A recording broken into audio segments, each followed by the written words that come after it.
The black planet had no name.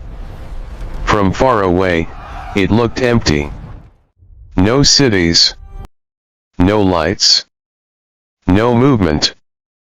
Just a dark, silent world at the edge of the galaxy, covered in gray clouds and black stone hills. Earth scanners picked up one strange thing deep under the ground, a powerful energy signal. It wasn't natural. It was strong, steady, and focused. Some believed it was alien technology. Others thought it might be a hidden weapon. Either way, it could be something valuable, something the United States wanted before anyone else could find it. The American government didn't wait. They sent a special strike team. It was a top-secret mission. No names. No questions. Just orders. The squad had 7 trained soldiers. Their job was to land, find the energy source, bring back what they could or destroy it.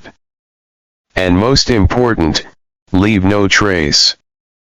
Their dropship entered the planet's air quietly and landed in the middle of a large, flat black field. The ground was made of hard rock. It felt burned. The air was heavy and still. There were no trees, no wind, no sounds. Just silence. And one strange structure. A tower. It stood nearly 700 feet high. Tall, sharp, and dark like metal, but it wasn't metal. It didn't shine. It didn't reflect light. It just stood straight and cold, like it had been waiting forever.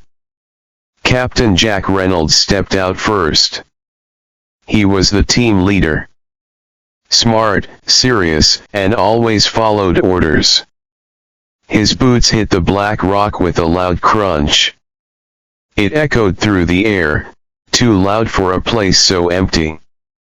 The rest of his team followed, 6 soldiers dressed in full-body suits, carrying high-powered rifles and scanners.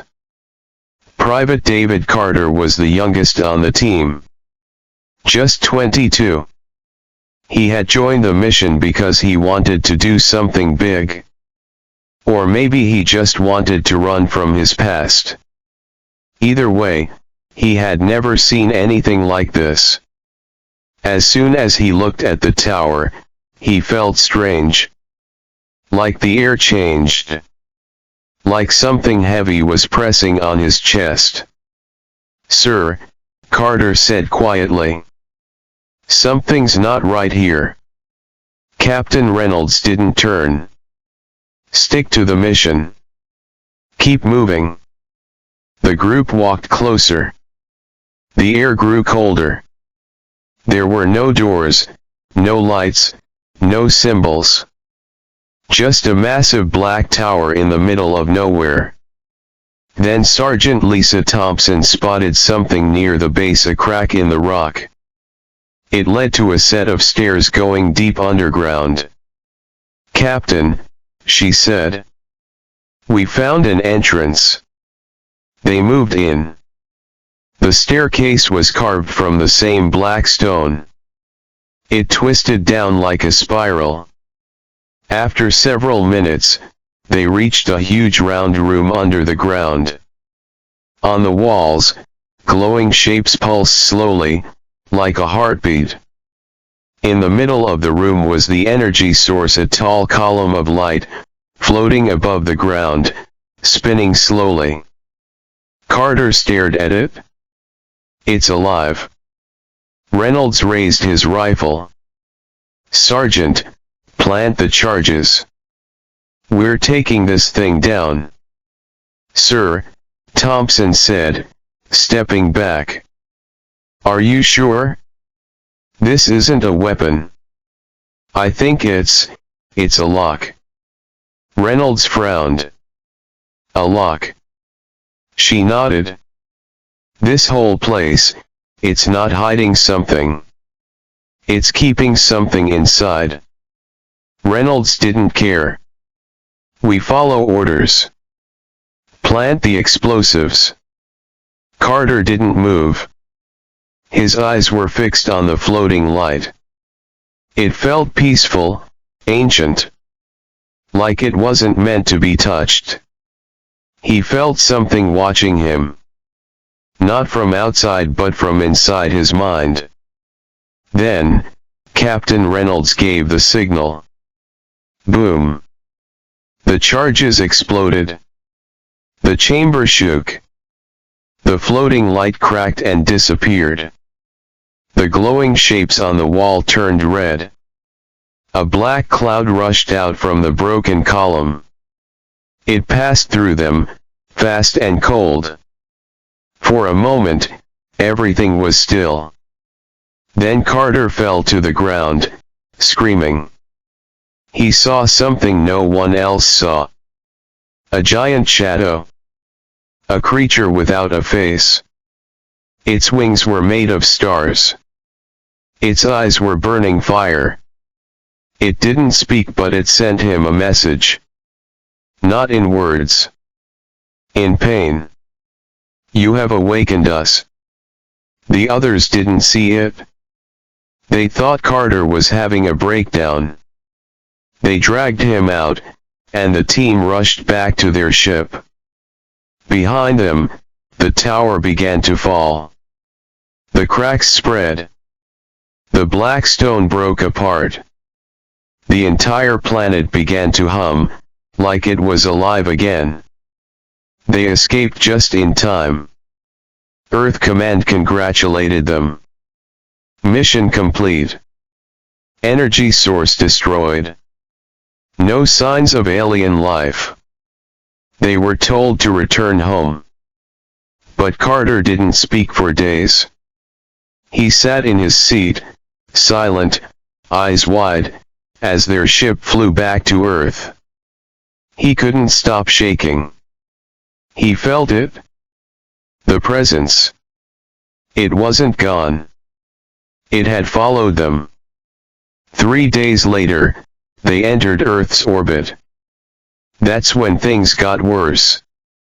First, satellites stopped working. GPS systems failed. Communication networks crashed. Then the moon's surface cracked. Deep lines spread across it, glowing red. Next, power grids started failing one by one. Cities went dark. No reason. No warning. Still, no one believed Carter. They thought it was just a glitch. A strange side effect from their mission. But then people started disappearing. A science team on Mars went silent. Gone. A space station near Saturn went off the radar. A long-range explorer ship came back empty. No crew. But on its metal surface, burned deep into the side, were 4 words. One lock broken. Many open. The US government called it an attack. But there was no enemy. No demands. No messages. Just fear. Carter started speaking in his sleep. Strange words. He drew symbols in notebooks that matched the glowing ones from the underground walls. He talked about wings in the sky. About fire in the stars. About a voice that was not a voice. Captain Reynolds tried to stay calm. He told his team to keep quiet. But then one night, over the Pacific Ocean, the sky split open. It wasn't a spaceship. It was a crack. A tear in space.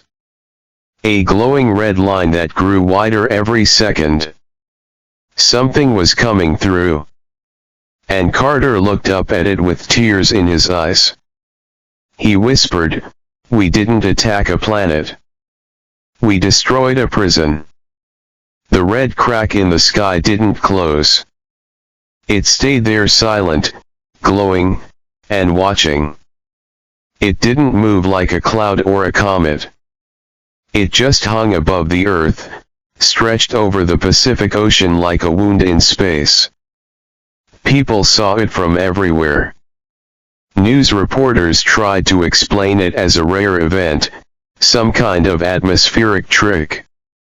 Scientists called it a spatial anomaly. But no one could agree on what it was, or why it felt so wrong.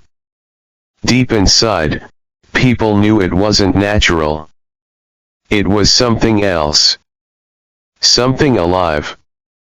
Back at the military base in Nevada, Captain Jack Reynolds stood in front of a large screen, watching live footage of the red crack. He hadn't slept in 2 days. His face looked hard, but there was fear in his eyes. Ever since they came back from the Black Planet, everything had been different. His team had gone silent. They were being kept in a high-security quarantine zone watched day and night. The government had told them not to speak to anyone, not even family. National security, they said. But Reynolds knew the truth. They were scared. They didn't understand what had happened. Private David Carter hadn't spoken in over a day. He sat on his bed in the quarantine room, staring at the wall, blinking slowly, like he was listening to something no one else could hear. The doctors ran tests, but couldn't find anything wrong with him. No virus, no poison, no brain damage. And yet, something inside him had changed. Sometimes, he whispered things in his sleep.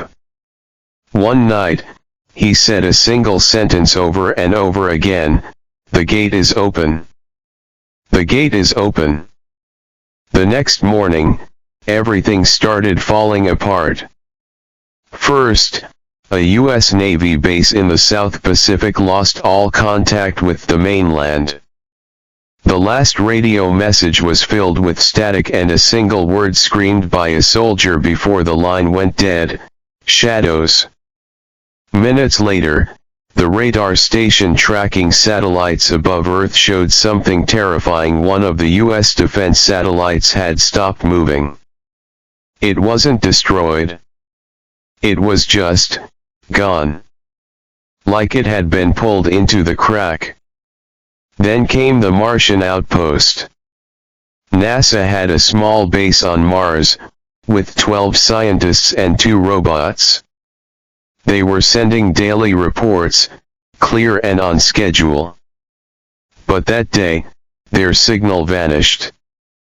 No warning. No distress call. When the feed finally came back hours later, all they could see was the inside of the Mars base empty, silent, with lights still on. The scientists were gone. Every single one of them. The cameras showed something else, too, a message scratched into the metal wall of the control room. It read, "You were warned." The president called for an emergency meeting. Leaders from around the world joined by video link. Some demanded answers. Others wanted war. But no one knew who or what they were fighting. Captain Reynolds and his team were questioned for hours. Every move they made on that planet was analyzed. Every sound, every step, every word. But the answer was always the same: they found the tower, they followed orders, they destroyed the energy source. That was it. But Carter knew better. That night, a storm rolled in over the desert. Not a normal storm. The clouds were dark purple and moved without wind. Lightning flashed, but no thunder followed. It was quiet. Too quiet. Inside the base, Carter began to speak again. His voice was cold, slow, and not fully his own. They are not from a planet. They do not live. They do not die. They were locked away, long ago, before humans were even born. That tower wasn't a signal. It was a prison door. And we opened it? Captain Reynolds heard him and grabbed his arm. Who are they, Carter? What are they? Carter looked into his eyes, and for the first time, Reynolds saw true fear in the young soldier. Not fear of death. Fear of something much worse. They are the ones the stars forgot. Hours later, another message arrived from deep space. A long-range exploration ship called the Franklin had returned from a scouting mission near the edge of the solar system. Its last report was normal. Then nothing. When the ship was found drifting near Jupiter, all systems were shut down. The crew was missing. Again. But inside the ship, on the command screen, was a single sentence typed in a language no one on Earth had ever seen before. When translated, it said, "One world broke the law. Many shall suffer." Panic began to spread. All around the globe, strange things started happening. Children in different countries began drawing the same symbols: dark spirals, black wings, red eyes. Animals acted wild, running from places without reason. Radio signals picked up whispers, hundreds of voices speaking in a language that didn't exist. Pilots reported seeing shadows flying beside them at high altitudes, without radar detection. Cities began preparing for attack, but no one knew where to aim their weapons. Captain Reynolds was called to Washington. He sat in a large room filled with generals, scientists, and top government officials. They wanted answers. They wanted to fight. They wanted revenge. Reynolds stood up slowly. His voice was calm but firm. "You can't fight this. We didn't start a war. We broke a lock. And now, the universe wants to fix it." One general slammed his fist on the table. "You're saying we should do nothing?" Reynolds shook his head. "I'm saying we don't know what we're dealing with. This isn't like any war we've fought before. This isn't just aliens. This is something older. Bigger. They don't want to take over Earth. They want to erase it." A silence filled the room. Just then, an emergency alert appeared on the big screen. A satellite camera showed Earth's moon glowing red. From the center of the red glow, a long, thin black object was rising. It looked like a tower. But it wasn't built. It was growing. Stretching toward Earth. Carter watched it from his room and smiled softly, like he had expected this moment. He whispered again, barely loud enough to hear. "This is just the beginning." And somewhere in the sky above, the crack grew wider. The tower rising from the moon grew taller each hour. It wasn't made of stone or metal. It was darker than black, like a shadow standing in space. Telescopes showed it stretching slowly toward Earth, almost as if it were reaching for something. Scientists tried to study it, but their systems began to fail. Their screens turned red. Their cameras went dark. The data became useless. No one could explain what was happening. All they knew was that it was moving, it was growing, and it wasn't stopping. In Washington, President Keller sat in silence with his advisors. For the first time in his life, he didn't know what to say. He had faced wars, disasters, and threats before, but nothing like this. This wasn't just an enemy, this was something the world had never seen. Something not meant to be touched, not meant to be awakened. Something cold and ancient. Something that didn't care about power or peace. It only wanted one thing: punishment. Back in Nevada, Private David Carter sat by the window of the quarantine wing, staring up at the sky. The red crack above Earth still glowed like a wound in space. He barely blinked. His skin looked pale, and his voice, when he spoke, was low and empty. "They are not like us," he said to no one in particular. "They do not want our land. They do not want our people. They only want balance. We broke it. Now they fix it." Captain Jack Reynolds, now under high-level watch, had been moved to a classified military shelter deep underground. He argued every day with commanders and intelligence teams who still believed they could stop what was coming. Some suggested using nuclear weapons. Others believed the red crack was a portal and tried building weapons to shut it. But none of it worked. Every attempt to strike back ended in silence. Missiles launched into the red crack vanished. Drones sent toward the moon tower never returned. No readings came back. It was like the sky itself was swallowing anything that came close. Then came the sounds. Across the globe, people began hearing whispers. Not through speakers or radios but directly in their minds. Soft, cold voices. They said the same message in every language, at the same time, in every part of the world. You were warned. You broke the seal. You are out of balance.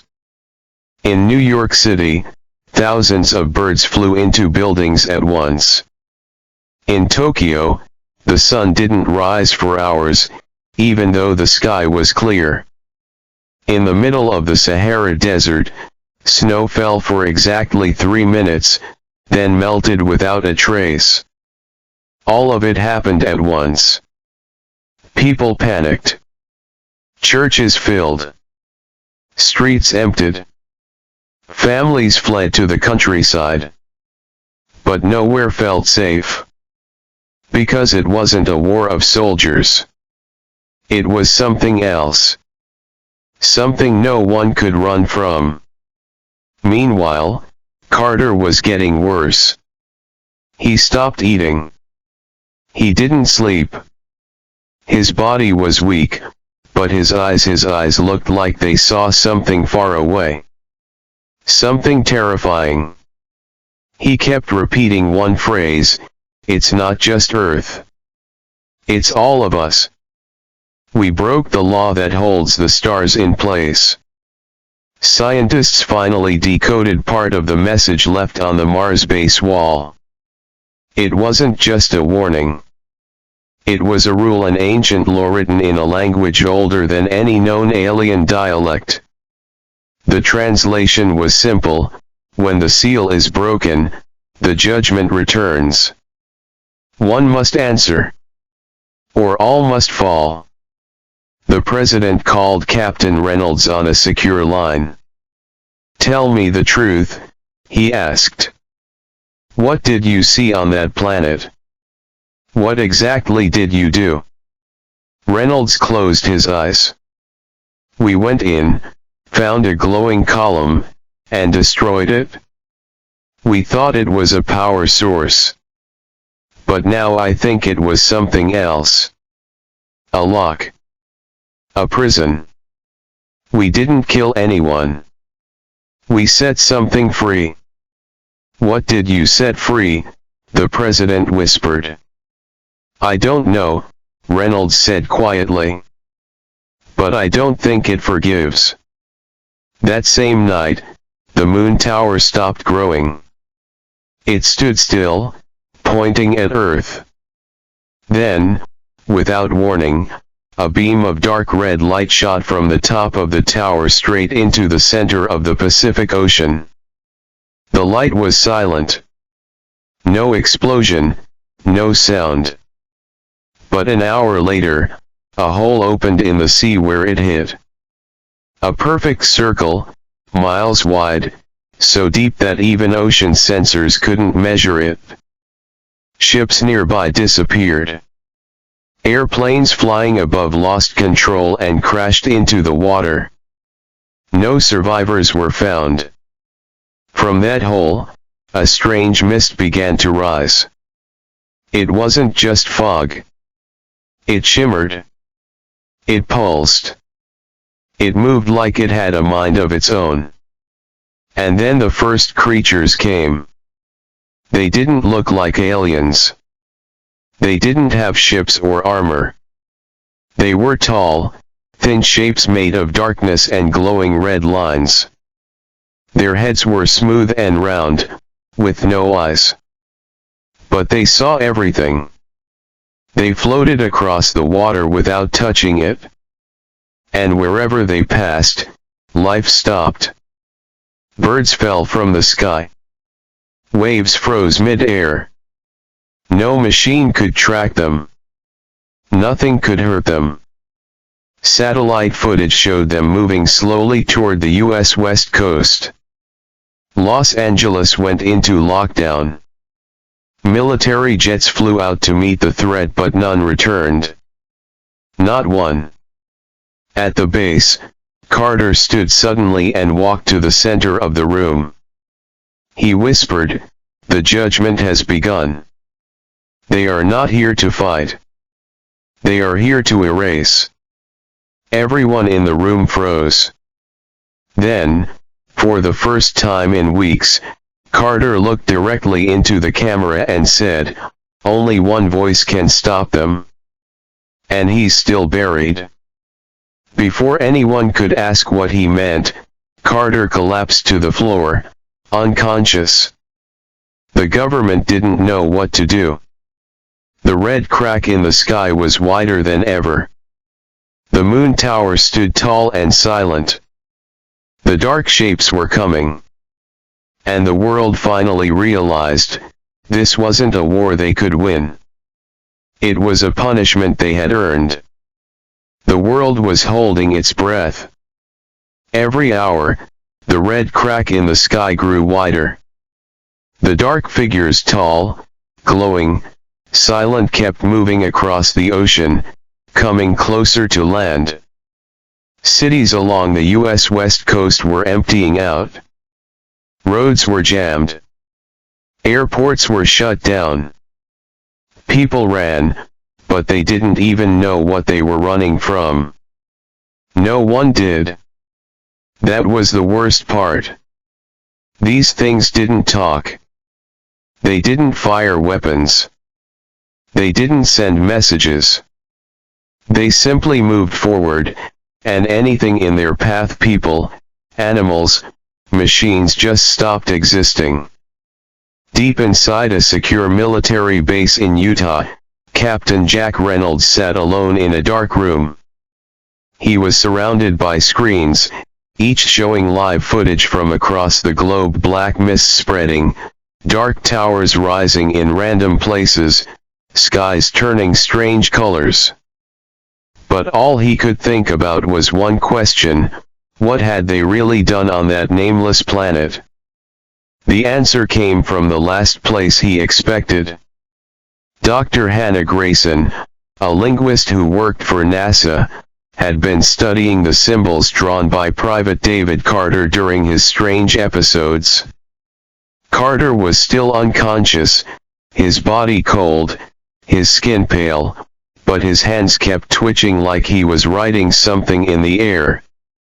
Grayson matched the symbols to an ancient language found only in fragments across dead alien civilizations. What she found made her stop breathing. It was a warning. not just from one world but from hundreds. Thousands of years ago, across dozens of galaxies, there had been a race of beings known as the Ashuri. They weren't gods, but they weren't like normal life either. They were guardians, created or maybe born to keep balance across the stars. When one world grew too hungry, when one species reached too far, the Ashuri would arrive. Not to destroy, but to stop the chaos. They believed every planet had a natural rhythm, a place in the galaxy. The Ashuri made sure no world disrupted that balance. But one day, something changed. A powerful species tried to wipe out the Ashuri. No one knows who it was. Their name was lost.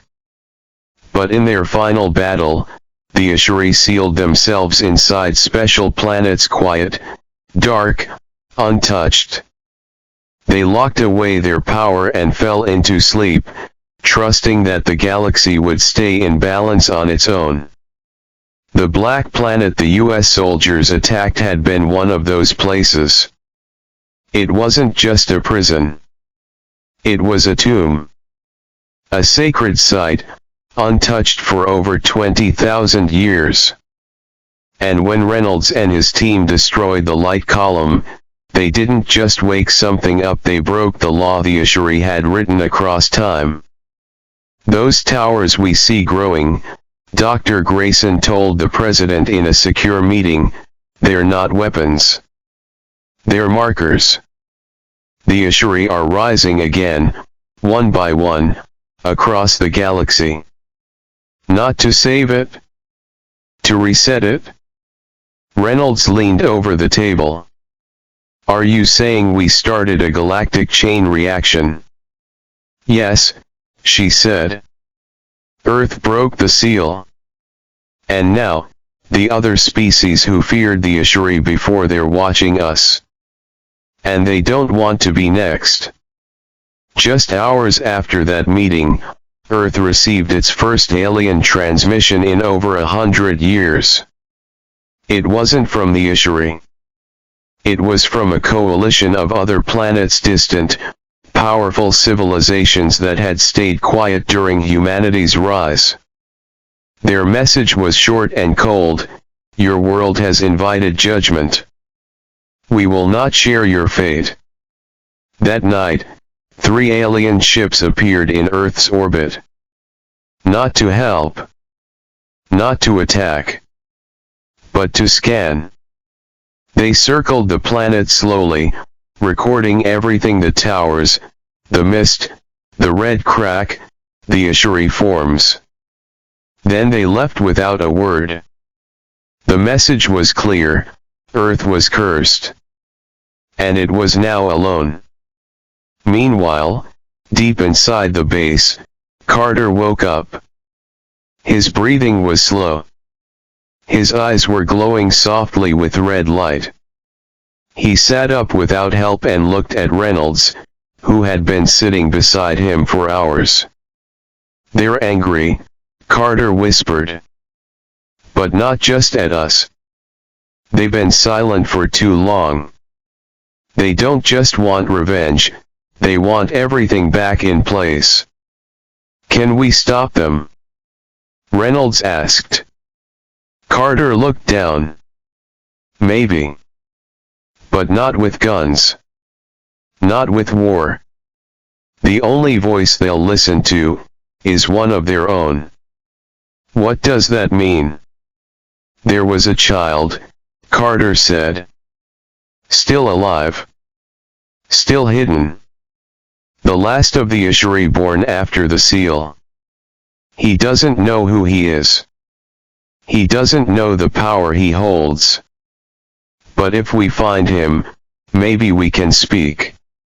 Maybe we can show them we're sorry. Where is this child? Carter's hand trembled as he pointed toward the stars.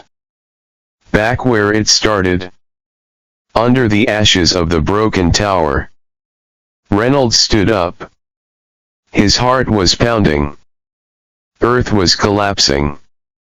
The universe was turning its back. The Ashuri were coming not as conquerors but as the galaxy's original judges. And now, the only hope left for humanity might be buried on a dead world they thought they had destroyed. There was no more time to argue. No time to wait. Reynolds gave the order. Prepare a ship. Gather a team. Return to the Black Planet. Because deep beneath the ruins, something was still alive. The world was running out of time. Every hour, more cities lost power. The sky had turned strange in many parts of the world, red during the day, dark purple at night. People whispered of shadows moving through the mist. In some places, it rained ash even though there were no fires. The news couldn't keep up. Governments stopped making announcements. And above it all, the red crack in the sky now stretched from one end of the horizon to the other. It looked like a scar across heaven. Captain Jack Reynolds didn't care about politics anymore. He wasn't waiting for orders. He had spent his life following commands, believing that obedience would keep the world safe. But now he understood Earth wasn't fighting an army. They had offended a force of nature. And the only way to fix it wasn't with bullets or bombs, but with something they had lost long ago, truth. David Carter had changed since waking up. He didn't shake anymore. He didn't cry or mumble in strange tongues. He was calm, but not because he was healed. He was calm because he knew something no one else did. A quiet certainty lived in his eyes now, like a person who had seen both the beginning and the end. Carter had one message, and he repeated it to every official, every scientist, and finally to Reynolds himself: there's still one left. The child. If we find him, maybe they'll listen. It was a long shot. No one even knew if the child existed. But Carter believed. And Reynolds, for once, decided to believe too. He called together the few people he still trusted: Sergeant Lisa Thompson, who had been with him on the original mission, Dr. Hannah Grayson, who understood the ancient language, and Major Tyler Brooks, an old friend who flew experimental spacecraft. Together, they formed a small crew. No one else would go. The world was too afraid. The ship was called Echo 1. Small, fast, built for deep space jumps. It wasn't armed. It wasn't strong. But it could get them back to the planet they had once tried to forget. The same planet where all of this had started. The planet that had no name. As they lifted off, Carter sat near a window, watching Earth grow smaller behind them. He didn't speak for a long time. Finally, he whispered, "They're watching us. They know we're coming. This mission, it matters to them." Captain Reynolds leaned forward. "Then let's not fail." The journey was quiet. No music. No laughter. Just the soft sound of the engines and the occasional message from Earth, filled with fear and static. The world was falling apart while they flew through the stars. Carter spent most of his time sleeping, but sometimes he woke up gasping, as if something was calling to him from across space. When they reached the Black Planet, no one spoke. It hadn't changed much, but now it felt different. The ground still looked like burned stone, but the sky above it was darker than before, almost like it was hiding something. The tower they had once destroyed was gone. Just a field of rubble remained, covered in thick mist. The place looked like a tomb. The team landed and stepped out in silence. Their boots hit the ground with soft echoes, just like last time. Carter walked ahead slowly, like he knew exactly where to go. Reynolds and the others followed him through the ruins. The air was cold and heavy, but there was something else to a feeling. It was like the planet remembered them. Like it was watching. Carter stopped at a spot where the floor had cracked open. Without speaking, he dropped to his knees and placed his hand on the ground. A faint red glow appeared beneath his palm. Then, slowly, the earth began to open. A staircase, hidden beneath the stone, appeared twisting down into the dark. No one spoke. They followed him down. The air grew colder with every step.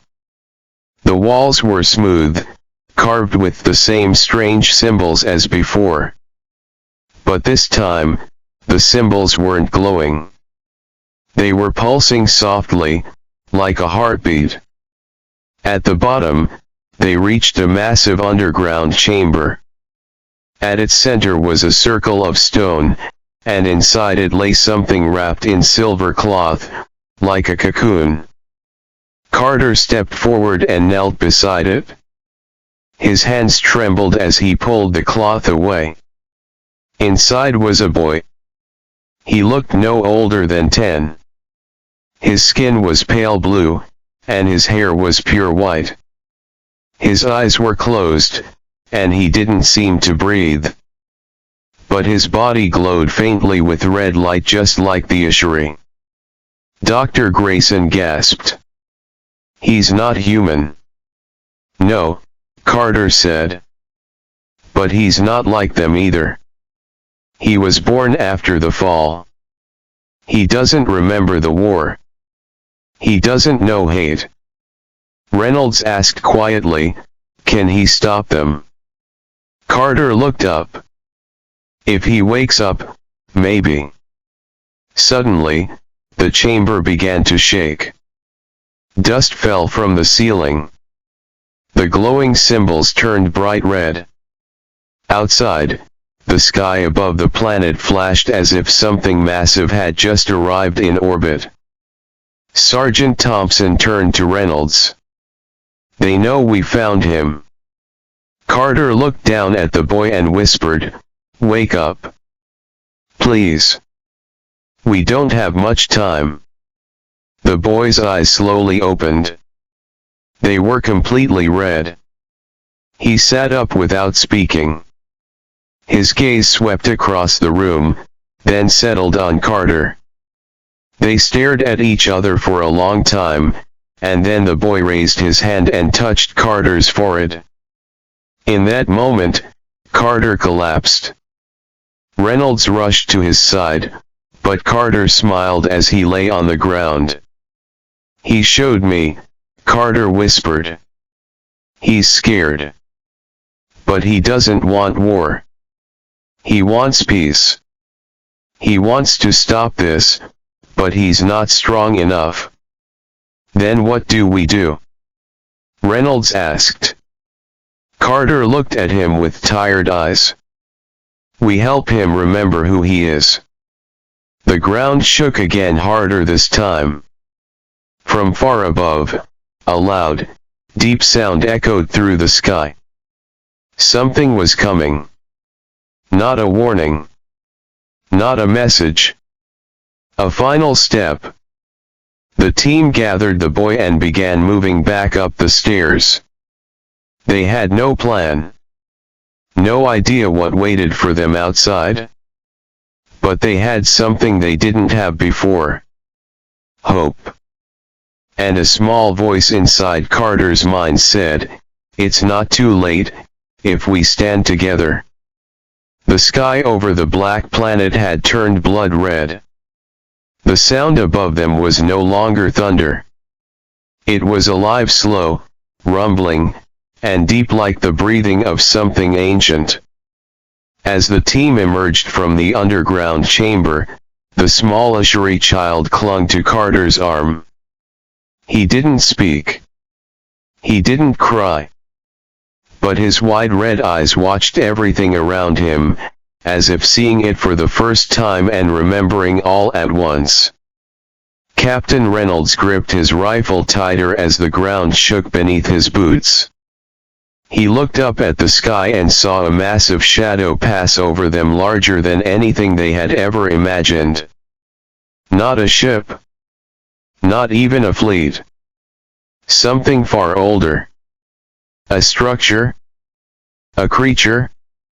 No one could tell. It floated across the sky without sound, blocking the stars like a living moon. Move! Reynolds shouted. Back to the ship now. They ran. Dust rose around them. The mist had turned black and thick, choking their path. Sergeant Thompson held the child tightly as they pushed through, her heart racing. The child didn't struggle. He just looked up at her with soft, glowing eyes that didn't blink. He was calm, even as the world around them trembled. When they reached Echo 1, Major Brooks was already powering up the engines. "We've got visitors up there," he said. "Big ones. They didn't attack yet, but they're watching." The team piled in. Reynolds slammed the hatch shut and turned to Carter, who was still weak from whatever the child had shown him. "Talk to me. What does he want? What does he know?" Carter wiped sweat from his face. "He's scared.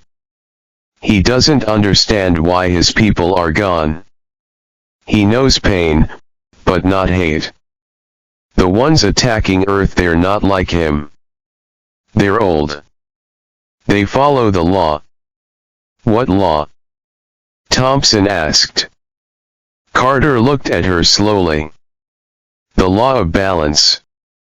They believe if a planet harms the Ashuri, that planet must be wiped out to protect the universe. But he doesn't want that." Reynolds asked, nodding toward the child. "No," Carter said. "He doesn't want revenge. He wants to return home. But there's nothing left." Outside, the ship shook. A bright beam of red light dropped from the sky and stopped just above the ground. Then, a figure descended through it, tall, cloaked in silver armor, floating without wings or fire. It didn't speak. It didn't raise weapons. It simply stood there, watching the ship. "He followed us," Carter whispered. "One of them. The elders." The child walked to the window and placed his hand against the glass. The armored figure turned slowly, almost gently. Then it raised its hand and mirrored the boy's gesture. The lights in the ship dimmed. The engine stalled for 3 seconds. Then, just as suddenly, everything returned to normal. Major Brooks stared at the screen. "What the hell was that?" "It wasn't an attack," Carter said. "It was recognition."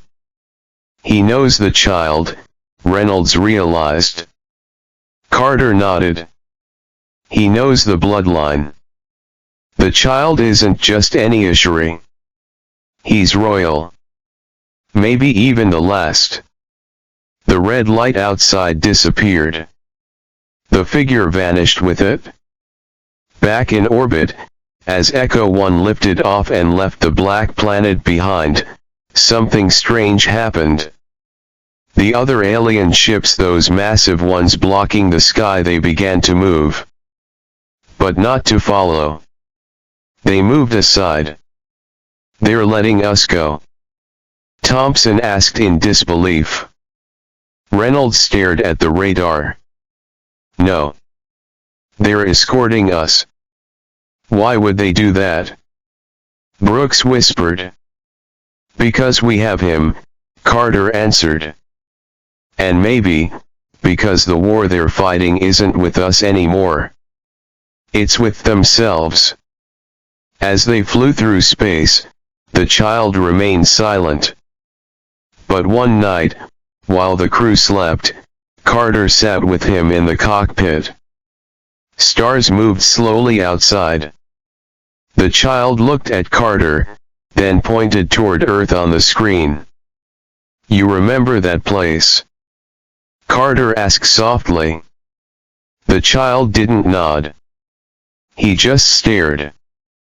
Do you hate them? Still nothing. Carter sighed. They don't know what they did. Most of them didn't choose to attack. It was fear. Fear makes people do terrible things. The child reached out and touched Carter's chest right over his heart. Carter blinked, and in a flash, he saw visions. Flames over cities. Screams. The great tower falling. The child, hiding underground, cold and alone. Then, a soft voice, saying, peace, if they choose it. Carter looked at the boy. You'll give them a chance. The child nodded once.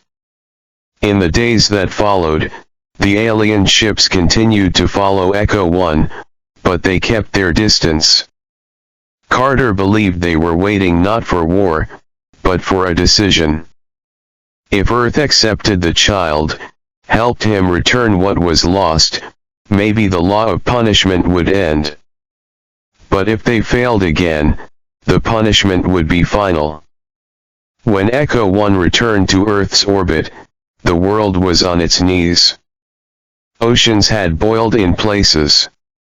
Great cracks split across continents.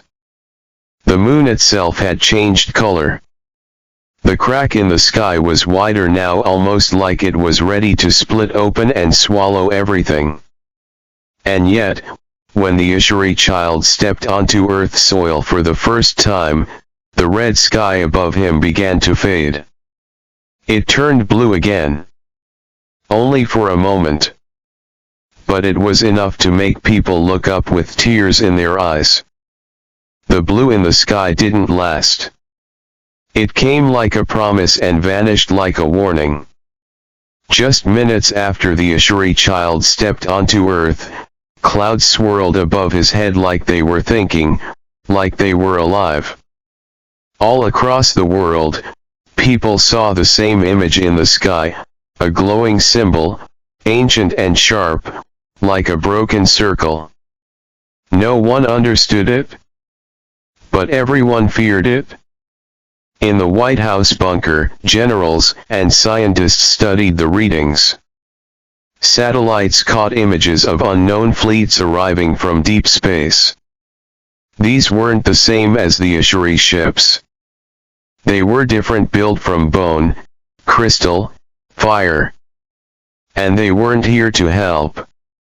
They're not part of the Ishari, Carter said, staring at the screen in the command room.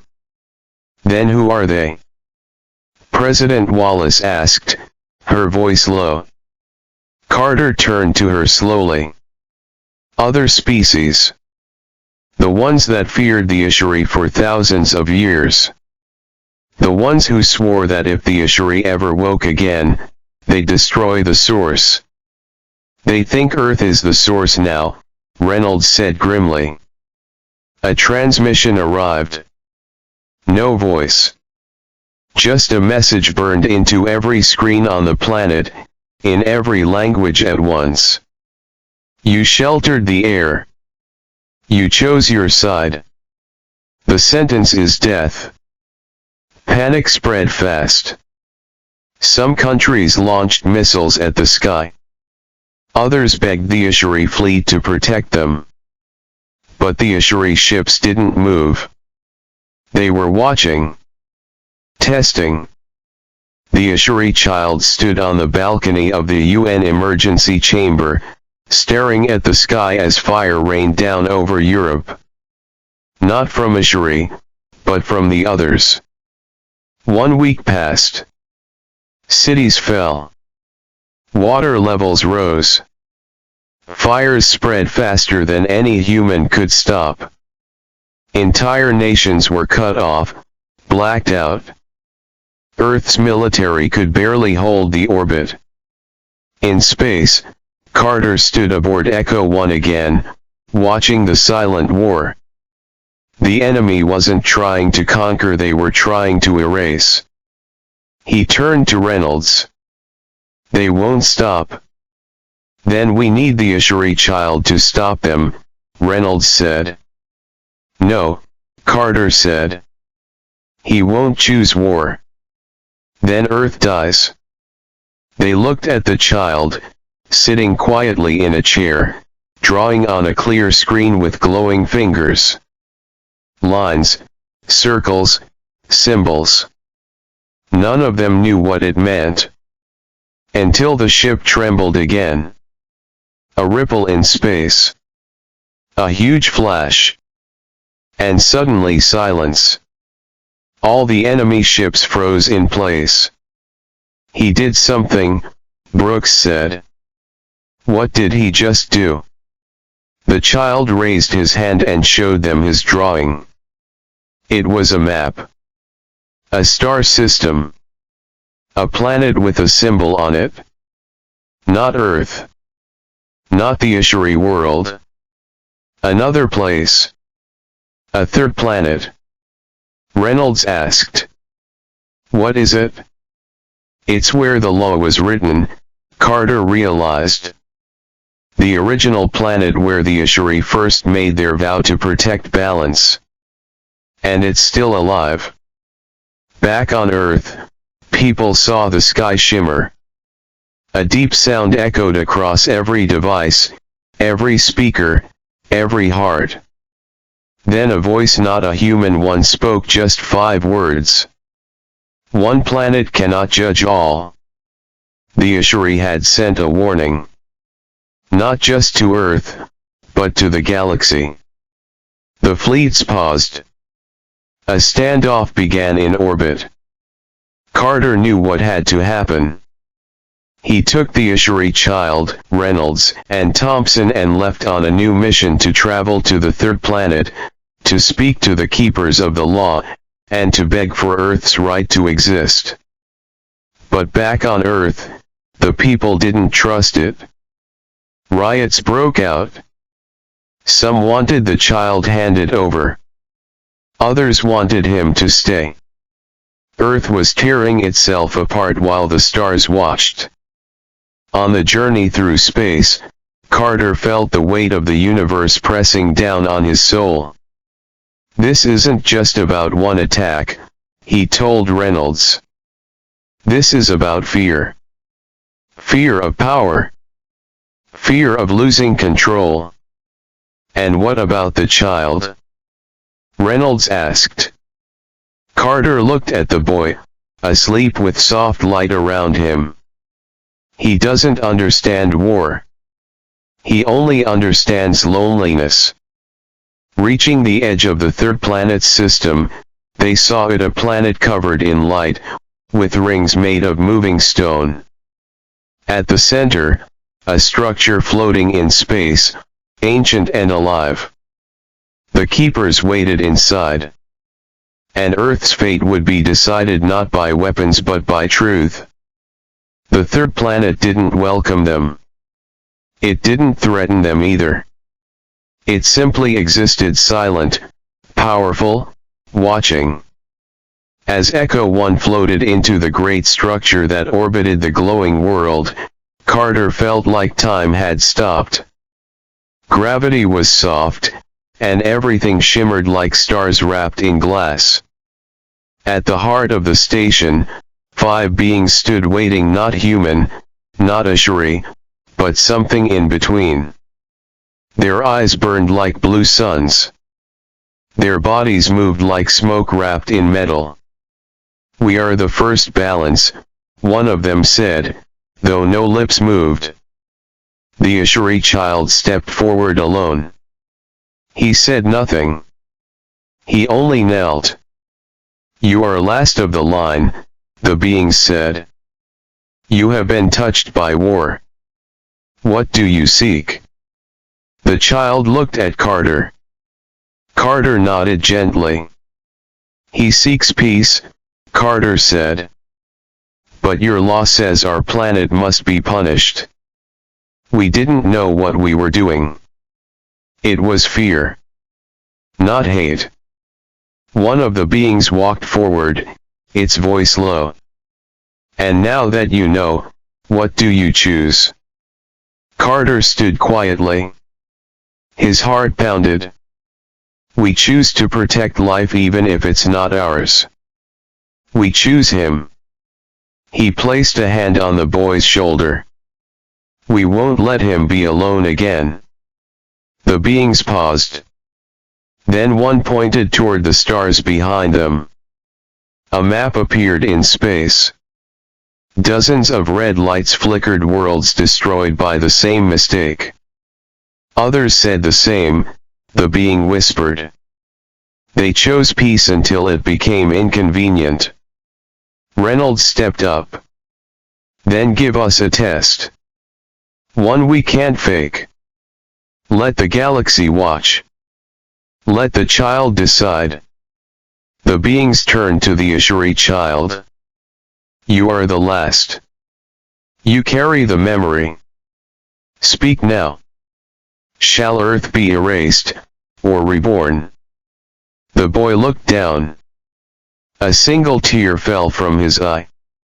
It hovered in air like a diamond. Then he said one word, not loud, not angry. Just soft. "Forgive." The chamber went still. Lights faded. Then a wave of golden light burst outward like a star being born. It washed through the station, through Echo 1, through Carter's chest. He gasped. The others wept. "Forgive." It echoed through the universe. And one by one, the war fleets turned away. The ships blocking Earth vanished into the stars. The clouds above the planet broke apart. Sunlight touched cities that had been dark for months. Oceans calmed. Fires ended. The war was over. But something else had changed too. Back on Earth, the child didn't go into hiding. He walked openly. He went to schools. He touched the sick and calmed the angry. Wherever he went, peace followed. Carter stayed by his side. Reynolds returned to duty. Thompson adopted him as her own. And slowly, Earth became more than it had been. Not because it won a war, but because it was forgiven. Years later, people would still look at the sky, wondering what came next. But they no longer feared the stars. Because they knew, the deadliest species in the galaxy was not the one with the strongest weapons. It was the one with the power to choose mercy.